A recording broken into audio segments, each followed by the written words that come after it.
There's more to our friend Captain McHenry than meets the eye. What can you tell us about the captain that won't spoil the rest of the story for folks watching?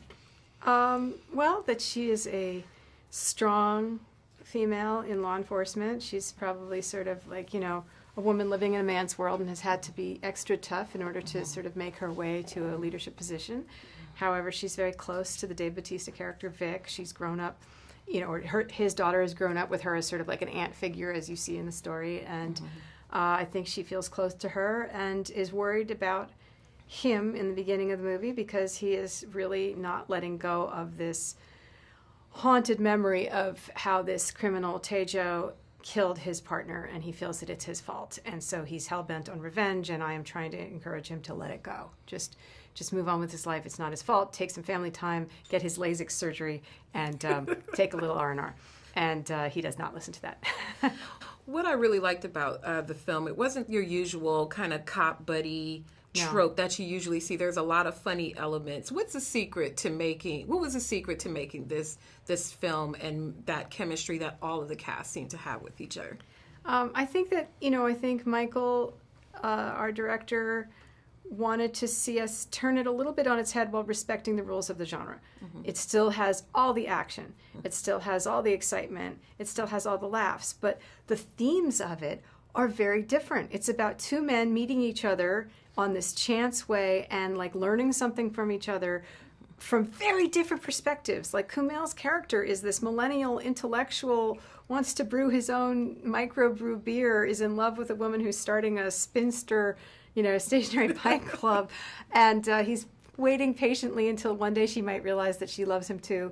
And Dave is this Neanderthal. I mean, he's basically like, caveman justice, like find him, club him, resolve, don't show emotion, don't be too close to people. And their conversations are hilarious because they're so opposite each other. And Kumail has this incredible delivery that makes every sentence sound so true and so self-deprecating, but like with this kind of cynical logic that is hilarious. And just together, their opposing natures. I know that is the idea of a buddy cop comedy, but I don't think that we've ever seen two characters quite like these together, and they work beautifully. All of you worked beautifully together.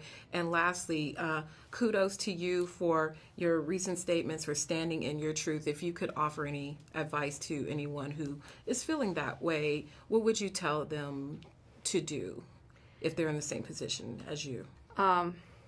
Well, it depends if they're like, if they have something that is burning inside of them, that has been inside them for years, and it's still eating away at them, if they can do something to exercise that and to achieve some kind of justice and help other people, whether it means actually revealing the secret or if it actually means joining some group that works against whatever situation had befallen them, to find some way to turn pain into action, to turn trauma into growth, to turn isolation into community. Like, I have found such beauty in the love in this Me Too survivors community. It's like extraordinary.